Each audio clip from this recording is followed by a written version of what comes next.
and I'm the CEO of FrontierView. And on behalf of my colleagues at FrontierView, we welcome you and thank you for joining our third episode of our new GlobalView series.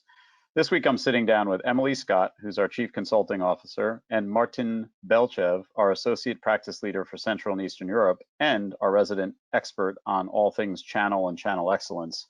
And we're going to have a discussion regarding the evolution of the indirect channel and how MNCs should adapt their channel management practices post-COVID. In my view, the timing for this discussion couldn't be better, given that many of the traditional channel strategies have been significantly disrupted due to COVID, and they require a rethink to best optimize and integrate online and offline channel strategies. We recently conducted a broad-based survey across our client base globally, and it was specifically focused around channel and channel capabilities. Could you provide us with just a brief overview of that survey and share some of the key headlines that we'll cover today? Sure, Rich. So just to, I guess, put the survey into broader context. So the survey did touch upon four main industry verticals: B2B, B2C, technology and healthcare, and four core regions: emerging EMEA, LATAM, APAC, and Western Europe, with an average response rate of 142 executives. So there are really four main takeaways. The first one is that, of course, online sales continue to grow, and this is unsurprising. But what is most pressing here is the fact that pressures on channel partners will increase as a result of these trends. Second, firms have identified skills and capability gaps, but the pandemic has also revealed some of their strengths. Third, most MNCs want distributors to continue to participate in the development of the omni-channel, but at the same time, and this is the fourth main point, is that really executives seem to be a bit unclear on what the role of their distributors will be in this evolution of the omni-channel. Great. So, Martin, a lot of this has been kind of driven by COVID-19, and in particular, I think the pandemic has exposed some systemic gaps in distributors' capabilities, especially with regards to e-commerce readiness, and certainly in certain sectors. So help us understand where these gaps occur and how they differ by sector and by region.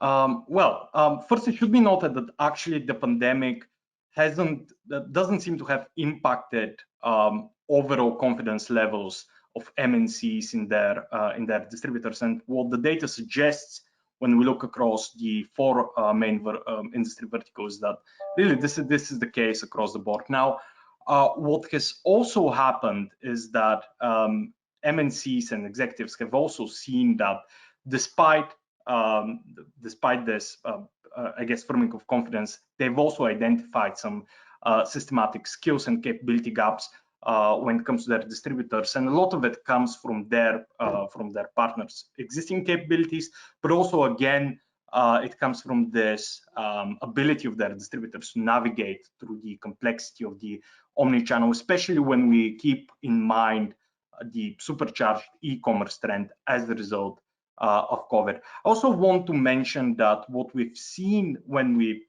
talk about these broad industry verticals is that it seems that B2C companies in general have gained a bit more confidence in their distributors, especially when we compare it to B2B, tech and even healthcare. And this leads us to the, I guess, assumption that actually B2C companies are a bit ahead when it comes to this omni-channel development when compared to their peers. And Martin, how does that vary by region? You know, you talked a little bit about the differences sectorally, but what about by region? Well, if we look across regions, what is quite notable is the fact that actually less digitally sophisticated regions have been much more impacted. So we're seeing much more of this loss in confidence in LATAM specifically.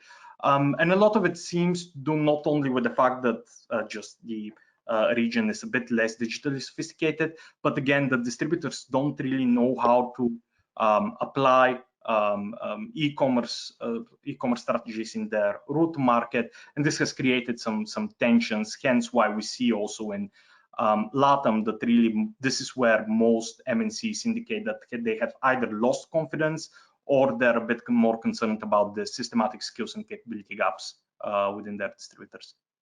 Got it. And what about preparedness? To our, the slide you're showing up on the screen here, it indicates level of preparedness or lack of preparedness. How do our clients feeling that their channel partners are in terms of their preparedness for the shift to digital?